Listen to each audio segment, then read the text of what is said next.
اسلام روز اول سے تعلیمی اور تربیتی تحریک کے طور پہ ابھرا،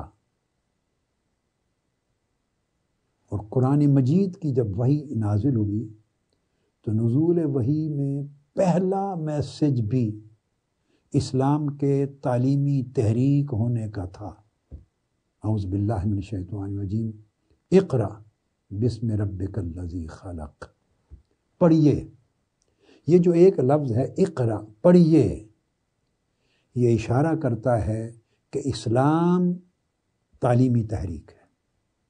یہ اشارہ کرتا ہے کہ بعثت محمدی صلی اللہ علیہ وآلہ وسلم انسانیت کو تعلیم دینے کے لیے۔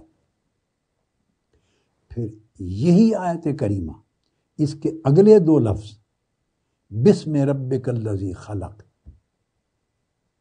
اپنے اس رب کے نام سے پڑھیے جس نے تخلیق کیا، پیدا کیا۔ یہ جو دو لفظ ہیں یہ تربیت کی طرف اشارہ کرتے ہیں کہ ایسی تعلیم جو آپ کو خدا شناس کر دے اور اللہ اور بندگی کا شعور دے دے۔ اسلام کے اوائل زمانہ میں دیکھیے سکولز نہیں تھے اس ٹائٹل کے ساتھ، کالجز نہیں تھے، یونیورسٹیز نہیں تھی، ایسے ادارے جنہیں درسگاہ کہا جائے یہ ٹائٹل ایگزسٹ نہیں کرتا تھا۔ تو اسکول، کالج، یونیورسٹی کے ٹائٹل یا انسٹیٹیوشنز ایز سچ نہیں تھے، مگر تعلیم و تربیت ہر جگہ موجود تھی۔ ایک مقام پر بڑی دلچسپ علامہ اقبال نے کہی ہے، وہ کہتے ہیں حیرت ہے کہ تعلیم و ترقی میں ہے پیچھے، حیرت ہے کہ تعلیم و ترقی میں ہے پیچھے، جس قوم کا آغاز ہی اقرا سے ہوا تھا۔ یعنی لفظ اقرا سے جس قوم کی تشکیل ہوئی تھی، جس قوم کو ترکیب دیا گیا تھا، جس قوم میں اجتماعیت کو وجود دیا گیا تھا، اور جس قوم کو اقوام عالم میں ایک خاص ممتاز مقام دیا گیا تھا، وہ روح ہی اقرا تھی، پڑھیے۔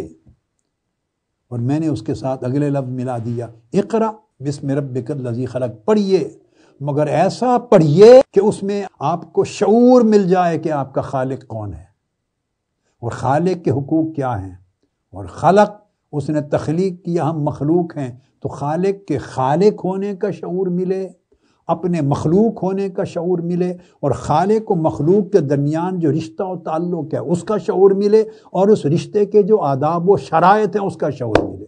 تو جس قوم کی تشکیل اس شعور کے ساتھ ہوئی تھی اور اس میسج کے ساتھ ہوئی تھی، آج وہی قوم تعلیم و تربیت میں پیچھے رہ گئی۔ تو دو لفظ میں استعمال کر رہا ہوں نا، تعلیم، اس تعلیم کا نیوکلیس علم ہے،